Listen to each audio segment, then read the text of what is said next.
Alright, hello everyone. Let's carry on with chapter 2.5, Scalars and Vectors. We know that a scalar is a quantity completely specified by a number. This number, so it's completely specified by a number which could be positive or negative. Okay? So examples of these, they give an example here of temperature. There's another example of a scalar is mass, distance, speed. You can obviously think of more. So a scalar just has a number. There's no direction involved with any of these, right? If you consider mass, a distance, speed, these are all just fully described by a number. Okay, so then we also know that a vector has both a magnitude and direction, and examples of these are, say, force, velocity, acceleration, what else? Displacement, right? These all have the sense of a magnitude, a size, and a direction. Okay? So now, in this textbook, vectors are described like this. Let's rewrite this. Say, for example, A with a kind of an arrow over the top. So the arrow obviously means that there is a direction. So in this textbook, we will refer to vectors in this way. And then scalars are just the letter on its own like that. Okay? All right. So A or B or whatever, or C. Now, I'd also like to introduce something that is very, very important, and that is a unit vector. A unit vector. Now, so we're talking about scalars and vectors. Scalars and vectors.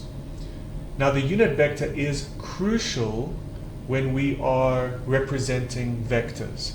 What is a unit vector? In a very simple and basic idea, a unit vector is a vector that gives direction to a scalar. It gives direction. What do I mean by this? Before going into all the details, what do I mean by this? If I say to you, travel, or rather move 20 meters, move 20 meters. You say to me, but which direction? Or if I say to you, drive at 100 kilometers an hour.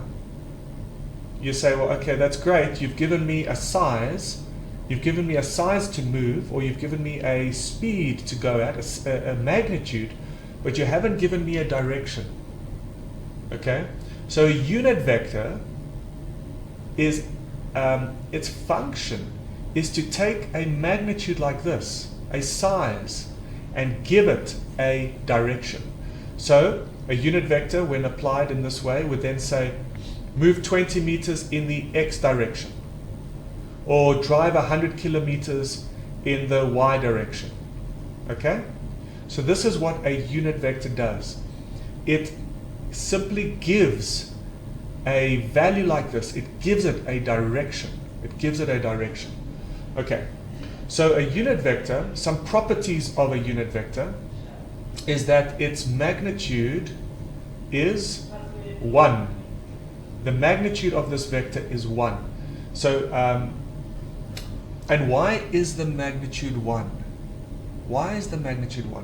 Because if I multiply a vector with a magnitude to give it a direction, it doesn't change the magnitude of that original, it doesn't change the magnitude, okay?